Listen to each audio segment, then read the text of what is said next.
Party పరిస్థితి దృష్ట్యా భారతీయ జనతా పార్టీకి ఒక మంచి అవకాశం,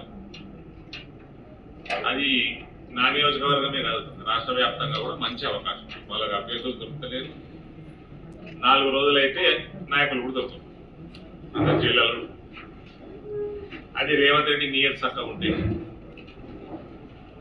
కాబట్టి ఇటువంటి అవకాశాన్ని మన నియోజకవర్గంలోనైతే మనం ఎట్టి పరిస్థితుల్లో చేజారుకోవద్దు.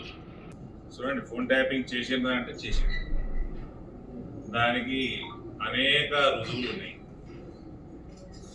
వాళ్ళని అరెస్ట్ చేస్తారా లేదా అన్నది రేవంత్ నియత మీద ఉంటుంది. రేవంత్ ప్యాకేజీలకి అమ్ముడు పోతాడా లేకపోతే నిజాయితీగా పనిచేస్తాడా దాని మీద ఉంటుంది. చెర్సీ అంటే తెలుసా? చెర్సీ కా క్యా క్యారెక్టర్? డ్రగ్స్ తీసుకున్నటువంటి ఏం క్యారెక్టర్? డ్రగ్ తీసుకునే కాదు, ఇంకో కేసు పెట్టాలి, డ్రగ్ పెడ్లర్ కేసు పెట్టాలి, డ్రగ్స్ ని ప్రమోట్ చేసిన కేసు కూడా పెట్టాలి.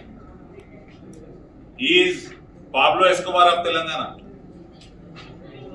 దాంట్లో కూడా డబ్బు సంపాదించారు వీళ్ళు కల్వకుంట్లో. ఇప్పుడు పార్టీ మారినైనా మారలేదని చెప్తే ఏంటన్నట్టు మళ్ళీ మాట్లాడినట్టే కదా. ఈ అన్నిట్లా నాకు మనస్ఫూర్తి నేను మాట్లాడతా, నా తండ్రితో సమానం. జీవన్ రెడ్డి గారికి ఏ రకంగా అయితే కాంగ్రెస్ పార్టీ ట్రీట్ చేస్తున్నదో ఇది మంచి పద్ధతి కాదు. పార్టీలా పక్కన పెట్టేదా అటువంటి వ్యక్తిని ఈ వయసులో హింసించడం, దానంత పాపం ఇంకోట్లేదు. నేను ఇప్పుడు ఎలక్షన్ల టైం కానీ నేను నిజంగా కూడా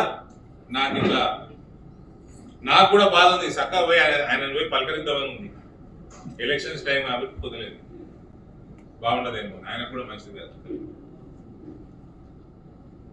నేను ఎప్పుడు గౌరవిస్తాను, అది ఆయనకు కూడా తెలుసు.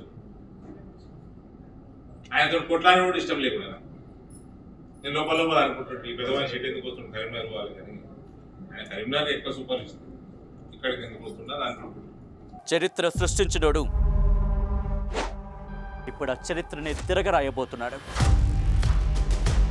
అబద్ధాల గోడల్ని బద్దలు కొట్టి నిజాలను రాగా మీ ముందుంచబోతున్నాడు. నిజమైన వార్తల కోసం వెంటనే డౌన్లోడ్ చేసుకోండి రా యాప్ని.